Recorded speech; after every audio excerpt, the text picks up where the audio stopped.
everybody! Today I would like to show you how you can transfer files from Huawei P20 Pro to Nokia Device. First of all, go into Play Store on both of them and click on the search bar. Then you need to type Send Anywhere and download this free app from this developer. Following that, click on Open.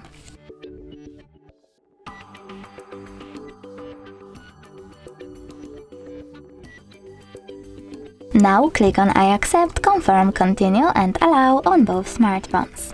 Following that, you need to choose receive on Nokia and send on Huawei.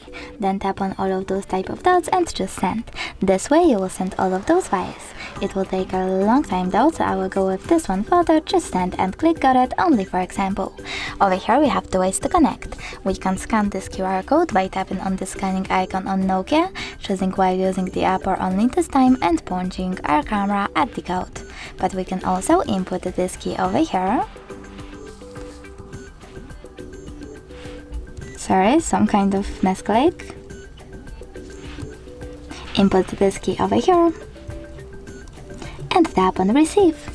Then wait. As you can see, my photo was successfully sent. If you wish to make sure of it, you can always go into Files app, click on in my case Images and look for Send Anywhere section. Thanks so much for watching. If you enjoyed this video, leave a like, comment and definitely subscribe. Bye!